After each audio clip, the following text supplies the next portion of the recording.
Hi guys, this is Marius from Trademate, and in this week's episode of Trading Europe, I will be going through my results from the last 2 weeks of sports trading since the last episode of this video series, and after that, I will have a look at some of the games I got on this Saturday and also some of the big trades and big wins that I've had over the last 2 weeks.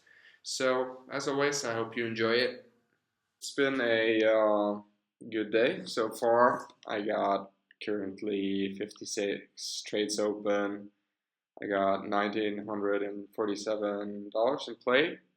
So it's been a good Saturday so far. Hopefully there will be some more trades to come. But the majority of the trades will be early in the day before the big rounds kick off at 4 p.m. I figured we'd start out by having a bit of a look on my stats and then dig a bit more into how I've been doing over the last 2 weeks since the last stream, and also have a look at some of the trades I have on today. So as you can see, my very, very good run lately has just continued.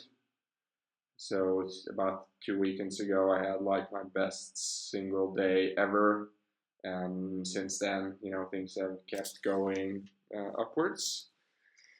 So yeah, currently find myself doing pretty well on almost all of the bookies, and I reached a total of 1,529 settled trades. So that's great. My overall profit is at an all-time high, so it's going to be interesting to see how that is after today's round as well.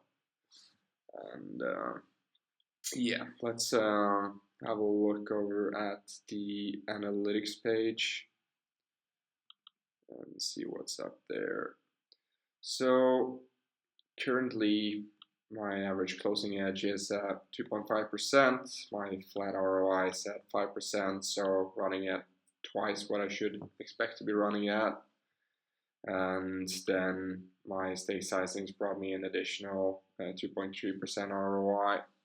No, sorry, 3.3% ROI. So that has really been helpful lately and has been giving me some additional profits, which are obviously great. Let's have a look at just the last 2 weeks since my previous stream. So I think that was on the 8th or something. So let's just have a look at that.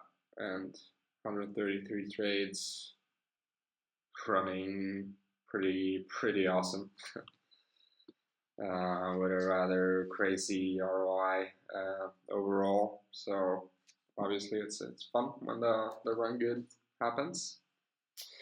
So yeah, those are the stats for the last 2 weeks. Now let's start up by having a look at some of the games I have on today, and then have a quick look at some of the big wins that have brought me to that level of profit that I find myself on today. We have one baseball game here. The majority of my trades have been on football or soccer. We got Espanyol versus Atletico here. That was the last money I had left in that account, so always good to hit the empty. And typically those seem to be like the bookie where majority of trades showed up in the half hour before the game started. So that's just typical. And I don't have as many bookies up right now because, as I've been saying before, that just makes my computer super slow. But if we do catch some trades like here, we'll see if we can get them on. So let's see.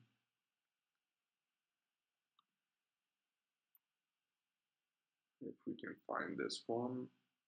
Right, so it's +2.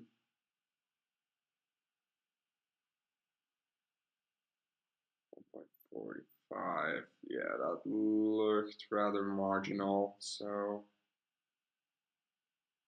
and I removed this line completely. And I'm pretty sure that this is not an edge anymore. Was it +2, 1.45? Yeah, so as you can see, that one's gone.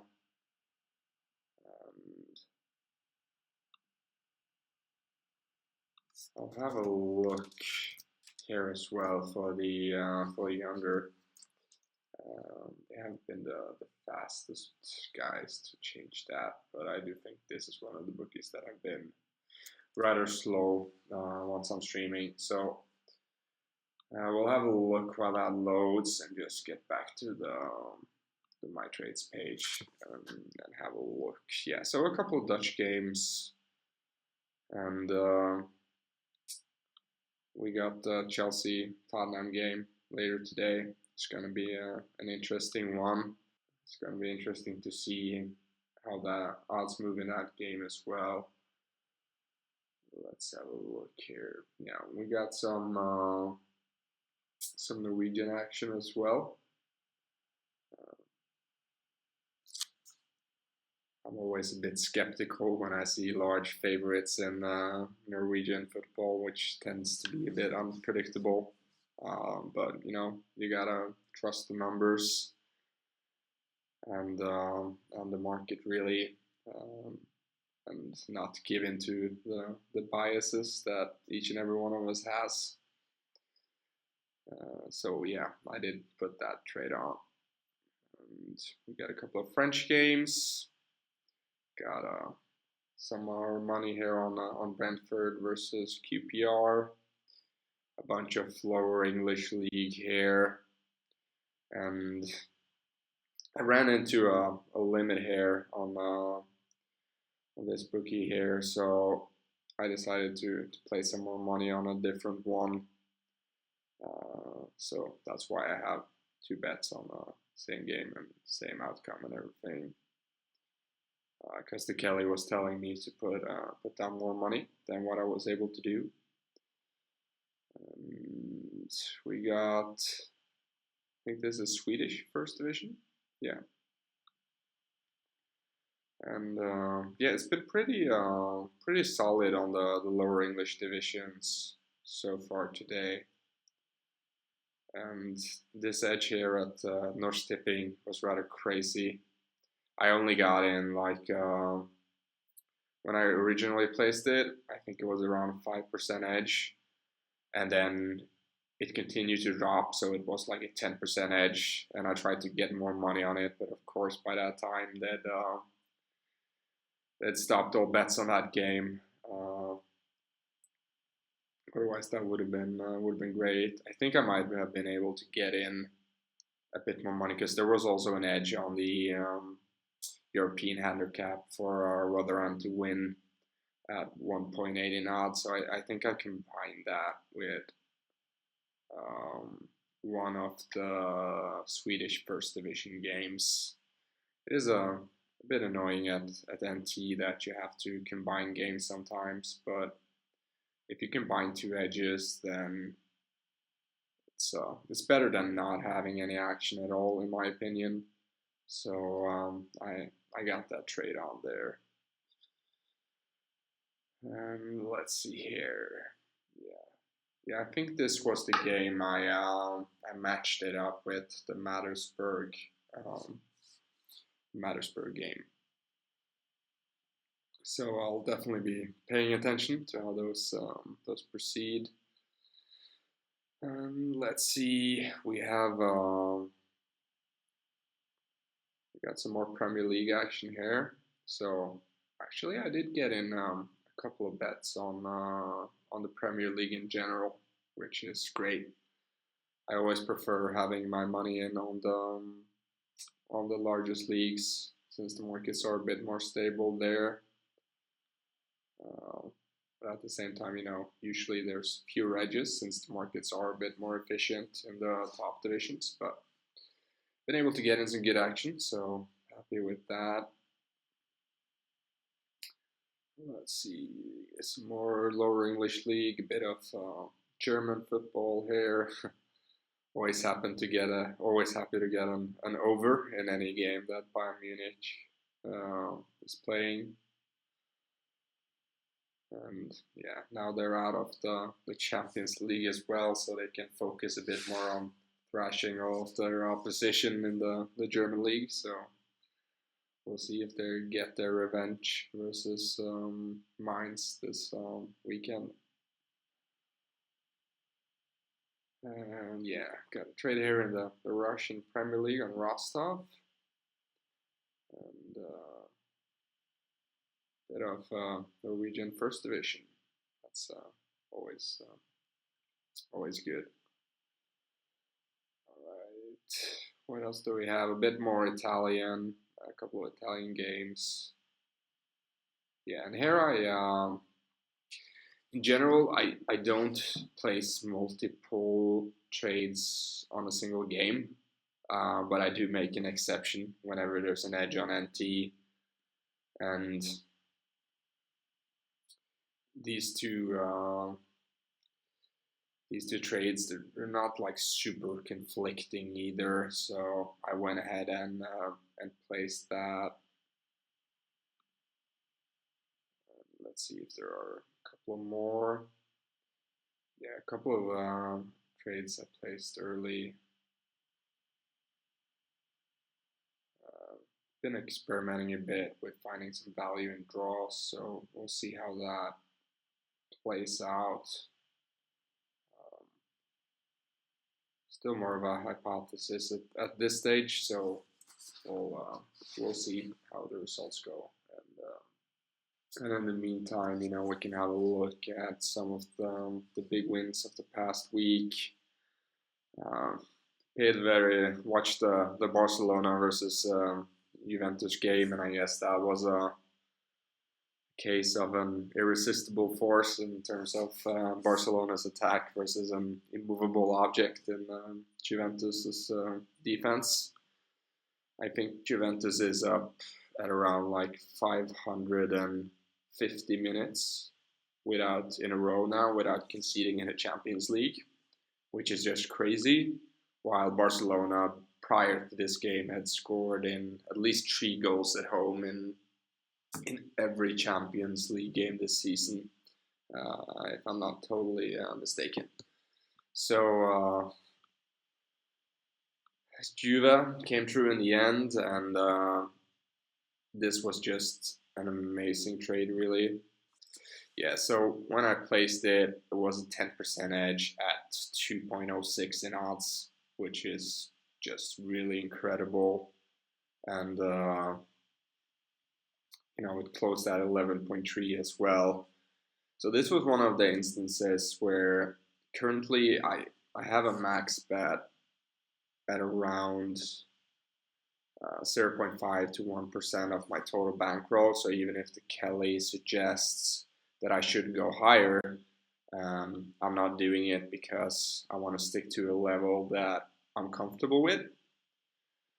And here it was suggested me to put down something like $250 or something. I put down 110, and it ended up with a win. Could have gotten even more money from it, but it's always easy to say that in hindsight. So the important thing here is you don't have to do the exact same things as I do. I'm just talking a bit about how I think about these things. So this trade here at Bettor versus A-bar, I had I don't know why that popped up. So I had 650 kroners here, 5% edge, 2.6 in odds. Looked pretty good. I placed that pretty early. So as you can see, that just moved very, very heavily against me. So I'm assuming there were some players or something that didn't start for Betis, but sometimes the run good gods are on your side, and they definitely were here. Also had United to win versus Chelsea, so I was happy to watch Rashford and Herrera get the job done there. And under 3.5 here, close negative, but 0-0, so that's good as well. And then, I don't know if there's some other things that really stick out here. I mean, this was a 9.3% edge at the time I placed it, so at a 3.9 in odds, I'm very happy to get that trade on. And yeah, at under 3.5 here, Monaco. Couple of losses here, but still not very, very large sums. And, the winnings overall in the trades that did go my way were quite solid. Yeah, let's just see if we can find any more trades that stick out. And if not, wow, that one's just incredible here in the Portuguese league.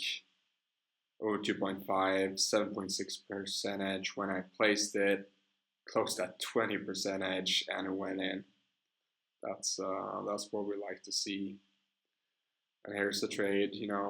I had Asian handicap here on St. Paulton, 4.6% edge, closed at 18.8, didn't win.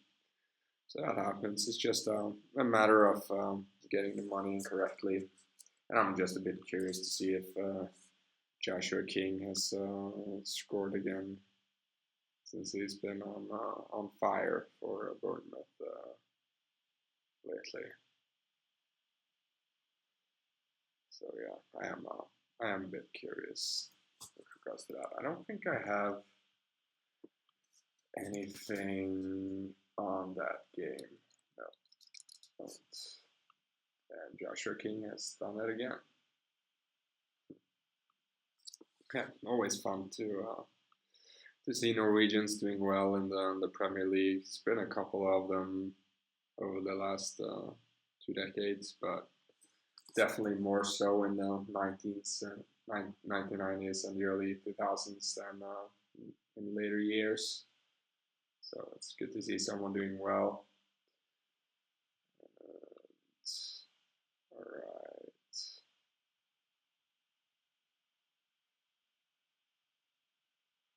I have a draw between Schalke and Leipzig. Yeah, that's not until tomorrow.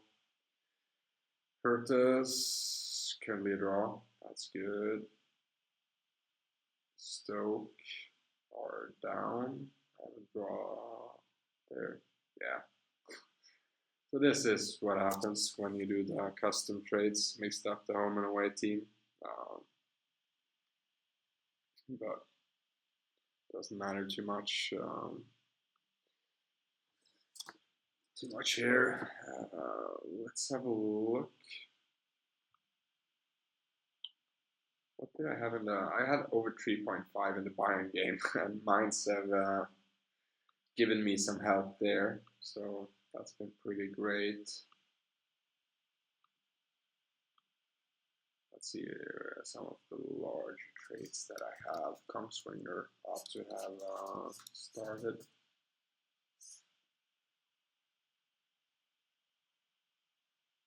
And that's 0-0, and I have the under 2.5, so that one's looking good. So let's hope for a late goal for Kongsvinger.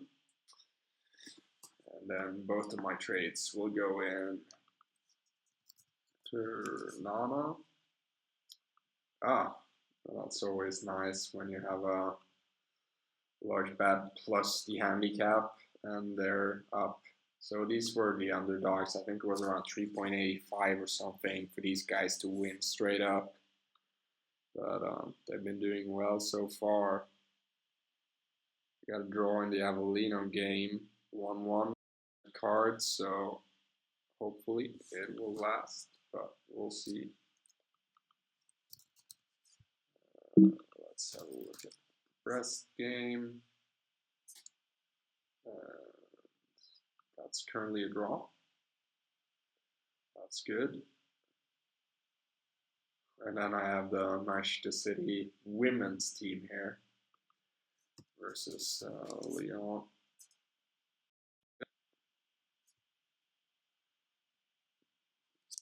So I'm hoping that Lyon won't try to save that into win, because then I'll lose my bet.